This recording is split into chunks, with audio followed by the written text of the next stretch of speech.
सब द्वारन को छोड़कर मैं आयो तेरे द्वार।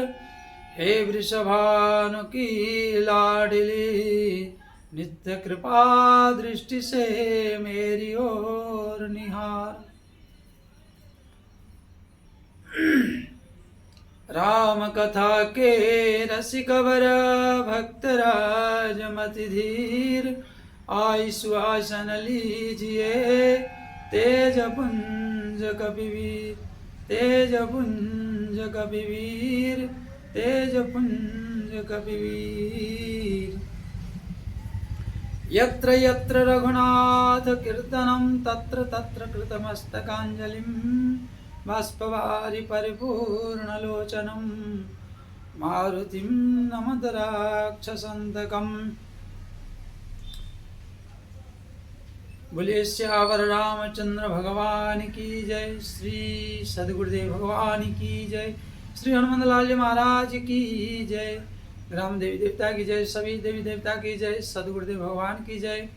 श्री राधा माधव भगवान की जय। जय जय श्री राधे श्याम। अखंड मंडलाकार परात्पर परम ब्रह्म परम पिता परमेश्वर जगतीश्वर जगदाधर जगत नियंता श्री जानकी जीवन भगवान एवं राधा रानी की परम कृपा दया से आप हम सब हरि के वह पावन चरित्रों का श्रवण करने के लिए उपस्थित हुए हैं। सभी श्रोता और दर्शक वृंद, मेरे प्रिय सनातन भाई बहनों को इस चैनल के माध्यम से हार्दिक स्वागत करते हुए, अभिवादन करते हुए, सिया राममय सब जग जानी, करऊं प्रणाम जोरि जुग पानी। सबको अभिवादन वंदन नमन करते हुए, जो यथा माम प्रपद्यन्ते ताम तथैव भजाम्यहम्। उपस्थित सभी को स्वागत करते हुए भगवान की कथा शुरू करेंगे। निवेदन छोटी सी है, आप सबसे इस चैनल को जो भी देख रहे हैं, हमसे जुड़ने के लिए और आगे की प्रसंगों को, भगवान की चरित्रों को पाने के लिए, ज्योतिष के बारे में जानने के लिए आपसे निवेदन है, लाइक सब्सक्राइब शेयर और कमेंट करके उत्साह को वृद्धि करने के लिए आप सबसे निवेदन है। अब सड़े आप सब बड़े कृपालु दयालु जनता जनार्दन है। आप भी भगवान के स्वरूप है और इस दास पर इतना आप सब कर सकते हैं। ये आपकी मनोबल के ऊपर है, आपकी प्रेम और भाव के ऊपर है। इसलिए अवश्य लाइक सब्सक्राइब शेयर अवश्य करें। आइए दो बार भगवत नाम तत्पश्चात कथा। श्री राम जय जय राम, संकट मोचन वीर हनुमान। श्री राम जय जय राम, संकट मोचन वीर हनुमान। श्री राम जय जय राम, संकट मोचन वीर हनुमान। बोले श्यावर रामचंद्र भगवान की जय। श्री सदगुरुदेव भगवान की जय। श्री हनुमान लाल जी महाराज की जय। हम आप सब रामचरितमानस के उन चरित्रों को श्रवण कर रहे हैं कि किस प्रकार संगत और असंतोष लोभ हमारी जीवन को पल भर में स्वच्छंदचारी और बड़ों का अनादर करके जीवन पवित्र जीवन को किस प्रकार गर्त में, नरक की गर्त में विनाश के आवाहन और विनाशशील जीवन को महाविनाश की ओर ले चलता है। संगत, यह समाज आज प्रलोभन की चक्कर में आकर पतन की उस मार्ग को और जलते हुए आग को पकड़ लिया है। जो जीवन सर्वनाश की ओर चलता है और चल पड़े हैं मेरे सनातनी भाई बहन। पहले पहले पतंग भी आग को देखकर प्रेम करता है, परंतु उसका जब परिणाम स्वरूप अति नजदीक हो जाता है तो मृत्यु को वर्ण करता है। उसी प्रकार यह देखकर बड़े खेद और दुख मनोभाव से अब सबसे निवेदन प्रार्थना करता हूँ। भगवान ने सुंदर मन, बुद्धि, विवेक, विचार, शास्त्र, गुरुजन, माता पिता, कुल खानदान, वैभव, सम्मान सब कुछ दिया है। आप सब दुरुपयोग ना करें, क्योंकि इन सब का दुरुपयोग और तिरस्कार एक दिन जीवन के विनाश के चरम सीमा पर आपको लेकर छोड़ देगा। जैसे आप एक क्लास में 50 की 100 आदमी बच्चे बन के पढ़ाई कर रहे थे, परंतु आज कोई एक से भी मुलाकात नहीं हो पाता। उस समय एक दूसरे के लिए कितना मारपीट, झगड़ा, लड़ाई स्कूल में कर लेते थे, परंतु जैसे जैसे प्रौढ़ता आया और गांव की स्कूल से अन्यत्र कॉलेज की पढ़ाई शुरू हुई, बिछड़ना शुरू हुआ, इनकम की स्रोत बनी, कोई किसी को एक पल, एक क्षण समय देने के लिए फुर्सत नहीं है। उसी के भांति आपके जीवन में ये कर्म जो कर रहे हैं, जो अनैतिक कर्म है, जो निंदनीय कर्म है, वो पहले करने में बड़ा सुख, आनंद महसूस होता है, परंतु अंतिम पर्याय और अंतिम परिणाम उसका विनाश और सर्वनाश का आवाहन होता है। इसलिए आप सबसे हमारी निवेदन, सभी दर्शक वृंद, देश विदेश जहाँ पर जो है, हर कर्म को करने से पहले आप एक बार अवश्य विचार और विमर्श करें, तत्पश्चात निर्णय ले और निर्णय लेकर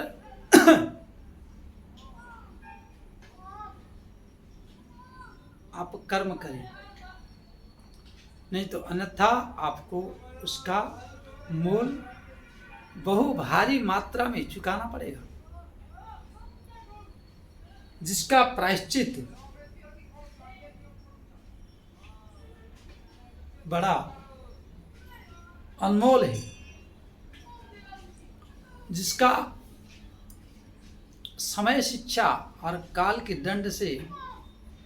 डंडे से दंड मिलेगा। उस दिन हाय मैया हाय दैया करोगे तो भी बख्शने वाला कोई नहीं होगा। या तो खुशी से कर रहे हैं तो खुशी से भोगने की तैयार रहिए। कर्म प्रधान विश्व करि राखा, जो जस करहि सो तस फल चाखा। स्वच्छंदचारी लोभ के कारण राजा प्रताप भानु आज घोर कानन में पहुंच गए हैं। संगत, उच्च संगत छूटने के कारण आज घोर कानन की दलदल में, चक्रव्यूह में फंस कर पथभ्रष्ट के मार्ग के अग्रसर हो रहे हैं।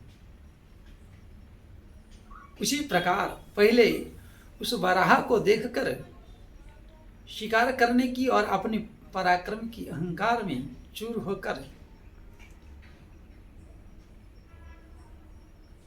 पीछा किए थे, लेकिन उनको गोस्वामी तुलसीदास जी महाराज वराह नहीं मानो आपके जीवन में राहु की महादशा चलने वाला है। जितने भी ग्रह ज्योतिष शास्त्र के बारे में ठाकुर जी की कृपा से जितनी हमें जानकारी है, जो 10,000 के आसपास कुंडलियों को हम देख चुके हैं, मानसिक टेंशन, मानसिक तनाव, डिप्रेशन का और निज बंधुत्वों में जो दूरियां बनाने का और उस समय दूसरे की बात को ना समझने का मुख्य कारण है राहु का लग्न कुंडली में खराब होना। खराब होना मतलब कुछ विरोधी राशि, जैसे मंगल के 2 राशि 1 और 8, चंद्र और सूर्य की 4 और 5, गुरु के 9 और 12, और इसमें भी अगर कहीं तीसरे, छठे, 8वें, 12वें भाव में बैठे, जो राहु की दशा जब चालू होगा, बचपन में अगर चालू हो जाए तो बच्चा अध्ययन नहीं कर पाता है, अल्प अध्ययन या मूर्ख बन जाता है। अगर बचपन में नहीं लगा, मध्यावस्था में लगा, तो पारिवारिक कलह पति पत्नी में या भाई और गुरु के राशियों पर बैठा 9-12 में, तो गुरुजनों से, गुरु से, धर्म से द्रोह करने का राहु इस तरह मानसिक क्रिएट करेगा। यह बात मैं 100% दावे के साथ कह सकता हूँ। साथ में अन्य भाव में, अन्य विचारों में वह आपको भ्रमित करा के नाश करने की तैयारी करता है। उस छल को जानने के लिए जातक को कोई रुपया नहीं देता है। जातक में 2 चीज विशेषता है। जातक समय बताता है किस समय क्या करना चाहिए और हमारे जीवन की जो जीविका हो क्या करना चाहिए, क्या बिजनेस करना चाहिए या नौकरी करना चाहिए, किस पथ पर चले। साथ में हमें कब चुप रहना चाहिए और कब बोलना चाहिए, यह शिक्षा देता है। लग्न कुंडली जो हमारी मुनि ऋषियों ने शिक्षा दिया है कि कब साधना करना चाहिए और कब प्रयत्न करके, प्रयास करके जीवन में जग जीतना चाहिए। यह लग्न कुंडली का काम है। धन नहीं देता है। कष्ट के समय चुप रहना चाहिए और पराक्रम के दशा में आप पराक्रम, परिश्रम करके आपकी जो जीविका तय है उसको प्राप्त करने की पुरुषार्थ करने से मनुष्य बहुत तीव्र गति से उन्नति और भौतिक जगत की सम्मान, धन, यश, कीर्ति, वैभव, गाड़ी, बंगले, घोड़े, जो भी इच्छा शक्ति करते हैं वो प्राप्त होता है। क्योंकि हमेशा के लिए कोई प्राइम मिनिस्टर नहीं बनता, हमेशा के लिए कोई चीफ मिनिस्टर नहीं बनता, हमेशा के लिए कोई आईएएस नहीं रहता, कि सचिव नहीं रह पाता। राजपदों में भी जब ग्रह करे नर क्या करे, ग्रह बड़े बलवान, राजा बलि को जाना था स्वर्ग में चला गया पाताल। तो बीच में भी नौकरी, मंत्री पद आदि, एमएलए पद आदि चले जाता है। आप सब इस बात से वाकिफ है। अच्छे इकट्ठे किए गए धन को भी नाश कर देता है। इसलिए आपको थोड़ी सी जानकारी देते हुए मैंने इसलिए जानकारी दिया कि इस विषय से जुड़े हुए हैं और गोस्वामी तुलसीदास जी भी ग्रह को माने हैं। ग्रह ग्रसित पुनि बात बस, तही पुनि बिच्छी मार, तही पियाये वारुणी, कहो कहा उपचार। ग्रह ग्रसित पुनि बात बस, तही पुनि बिच्छी मार, तही पियाये वारुणी, कहो कहा उपचार। हमारे जीवन में जो समस्या आते हैं, झगड़ा, मारपीट, मारकूट, दुष्टता, नष्टता, तो उस समय हमारी कुंडली हो या ना हो, हमारे जीवन में उस समस्या का मुख्य दशा जो चल रहा होगा वो किसी ना किसी कष्ट देने वाले ग्रह का है।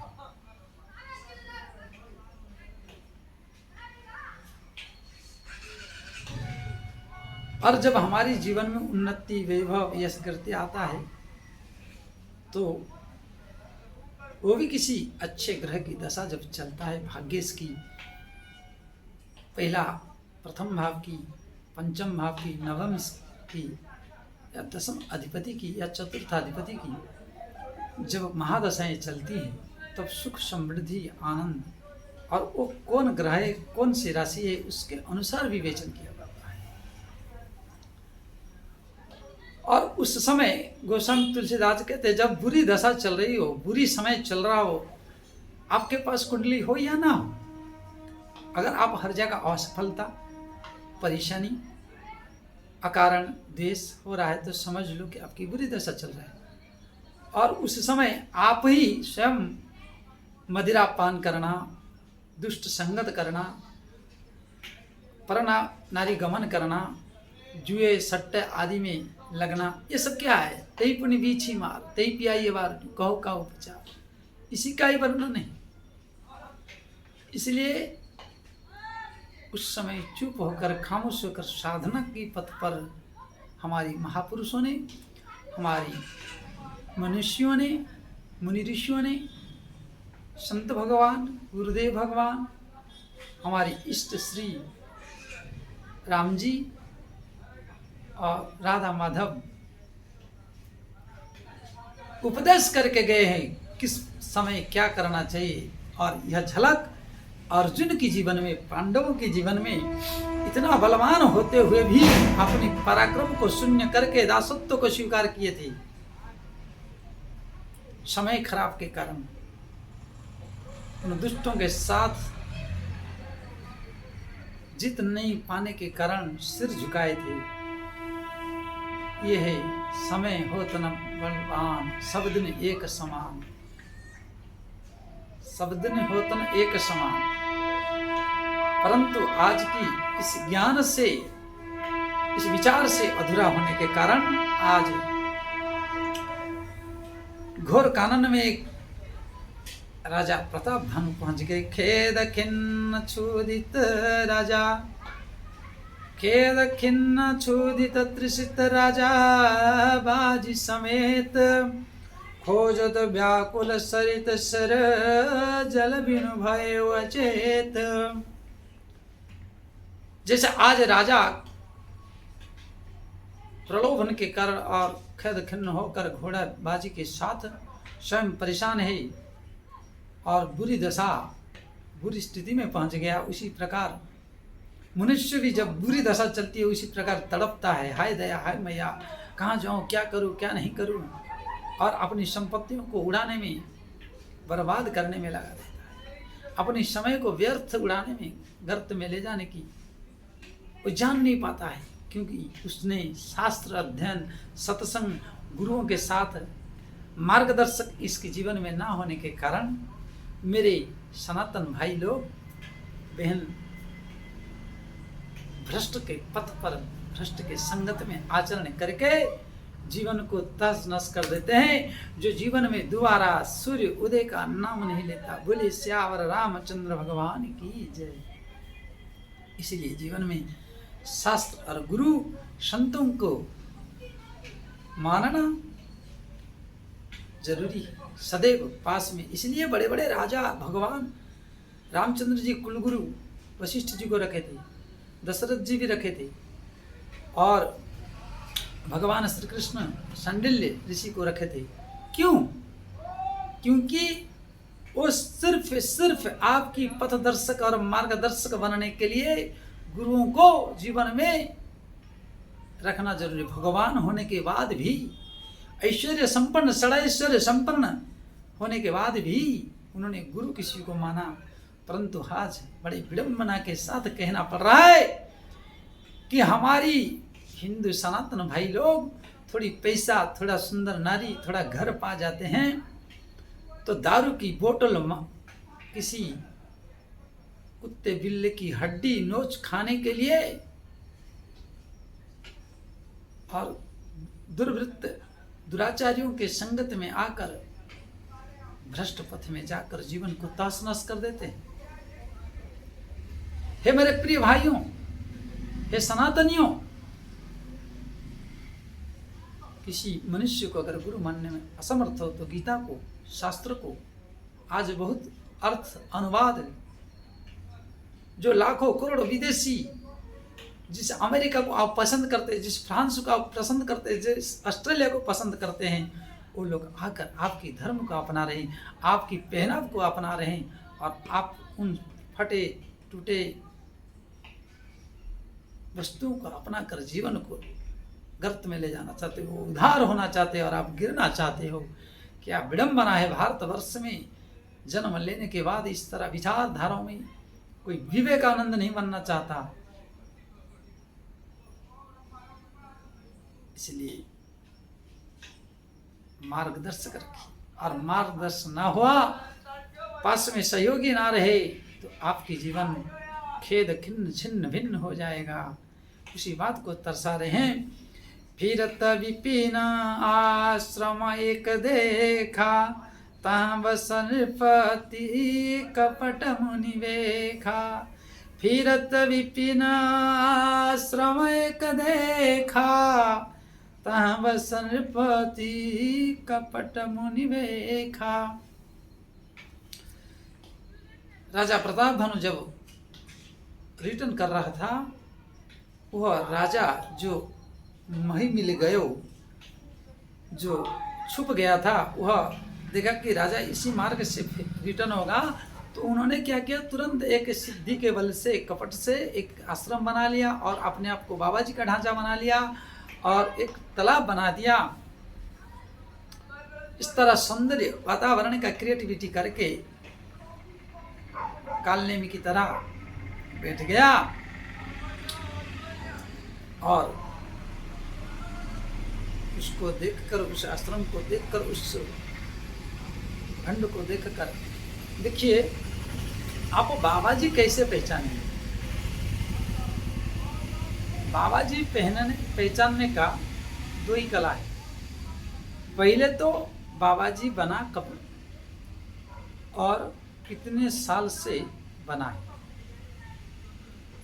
उसका रियलिटी, और दूसरी बात किस उम्र में, बालकली से, या घर की संपत्ति नाश करके, या किसी का मर्डर करके बना है, उसके जीवन में किसी भी क्राइम से लिप्त है क्या, इसका अवश्य चेक करना चाहिए। आप सब सनातनी जागरूकता के लिए मैं बता रहा हूँ, परंतु उसको पूछेंगे तो नहीं बता पाएगा। उसके बारे में एक एक शब्द इकट्ठा नहीं। अगर व्यक्ति, आज आपने पूछा कि महाराज आपके नाम से कोई, हम सुना था कि आपने कोई मर्डर करके किसी लड़की के साथ गलत, तो वह अगर नहीं किया होगा तो तुरंत भड़क जाएगा और क्रोधित होकर आपको बताएगा। दूसरी बात, जो आपकी मुंह पर बोलने की सामर्थ्य रखता है और उसकी वाणी में ओज भरा हो, अगर किया नहीं हो तो झुकेगा नहीं, उसमें एक खासियत होगा उस बाबा जी में। साथ में आपको भजन साधन उन्नति मार्ग और आपके लिए, आपके परिवार के लिए उन्नति की मार्ग बताएगा। चापलूसी, चुगली और अपनी मुंह से ही अपनी बड़ाई, इस तरह कर्मों को नहीं करेगा। वो हमेशा राम जी की इच्छा से, श्याम जी की इच्छा से क्या करें, हम तो दास हैं, दैन्य वचन। जो साधु होगा वास्तविक, वह दैन्य वचन, भले उसकी वाणी में खरापन हो, उसका ऊंची आवाज हो सकता है, क्योंकि सबका कोमल वचन तो नहीं हो सकता, सब तो कोमलांगी नहीं हो सकते, सब तो मधुर वाणी नहीं हो सकते। कुछ जन्मजात मनुष्य के और संतों में भी उनकी वाणी में मिठास नहीं होते हैं, नीरस जैसे लगते हैं, परंतु वो दावा ठोक के और कहेगा, उंगली उठाकर, उंगली निर्दिष्ट करके कहेगा। ये असली संतों की पहचान है। साथ में कितना दिन साधना किए हैं, ये भी एक मुख्य पॉइंट है। कुछ साधना भजन किए हैं या तिलक चंदन लगाकर खा पी के पेट भर बन के लोगों के ठगने की इरादा लेकर बाबा जी बना है। वैसे व्यक्ति हमेशा लेजी, आलसी प्रवृत्ति का दिखेगा और उसके ऊर्जा में जो एक क्रिएटिविटी होना चाहिए वो नहीं होगा। इन सब वस्तुओं से अनेक गुण है, परंतु मुख्य तौर पर कुछ गुणों को मैंने बताना चाहूँगा। परंतु यहाँ आप क्या कह रहे हैं, तहाँ बस नृपति कपट बेखा, मुनि कपट बेखा। जो हारा हुआ राजा भानु प्रताप, जिसे प्रताप भानु से, वह कपट रूप, मतलब जो है वो रियलिटी नहीं दिख रहा है, जो नहीं है वो दिख रहा है, और जो है वो दिख नहीं रहा है, और वह विशेष करके उनको मान बैठा। जासुदेश नृपलीन छड़ाई, समर सेन तजी गयो पराई। स्पष्टीकरण कर दी कि जिसकी राज्य छीन के ले गया था, वह साधना करके, देखो उस व्यक्ति, उस राजा को धन्य है, उसने भले कपट का वेश या गलत साधना की मार्ग चुना, परंतु बुरी समय में साधना करना चाहिए और जीवन में लक्ष्य को पूर्ति करने के लिए राजा प्रताप भानु की जो शत्रु राजाएं थे, हार गए थे, उन्होंने तपस्या का मार्ग चुना। मतलब तपस्या शब्द का मार्ग जो है वो चुना। अर्थात हर मानव के जीवन में बुरी समय में, बुरे परिस्थिति में भगवत आश्रय, गुरु आश्रय लेना चाहिए, ये दर्शाता है। बाकी उसने जो किया वो निंदनीय है,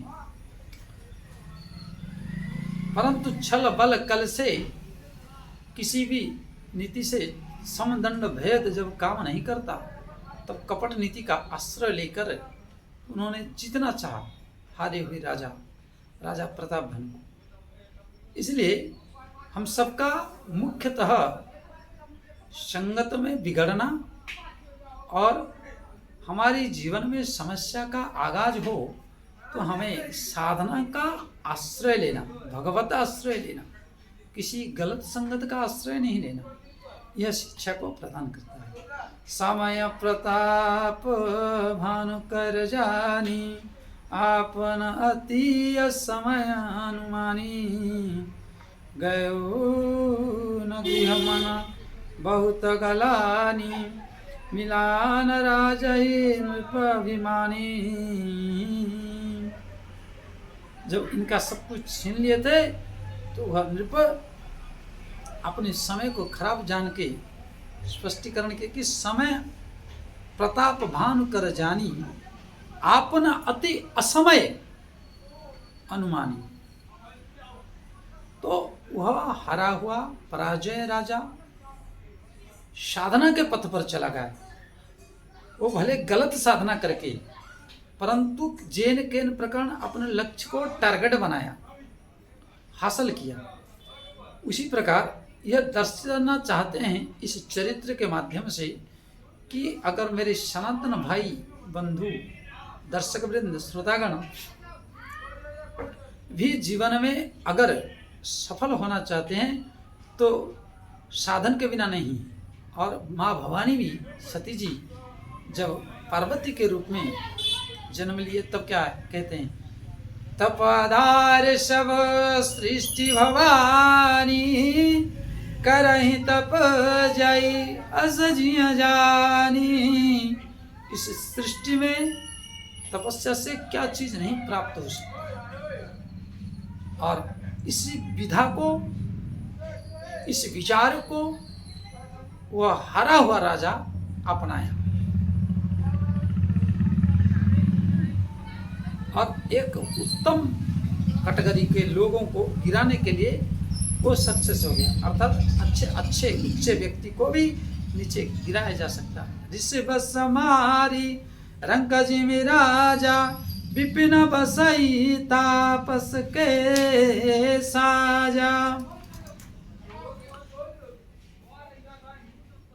तपस रूप धारण करके, तपस्या करके वहां ध्यान लगाकर राजा बैठा था।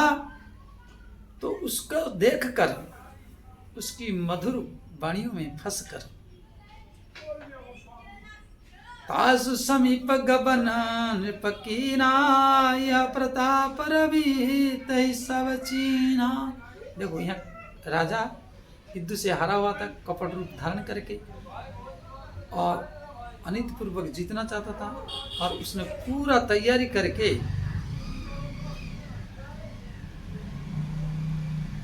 उसको पहचान लिया, राजा प्रताप भानु है।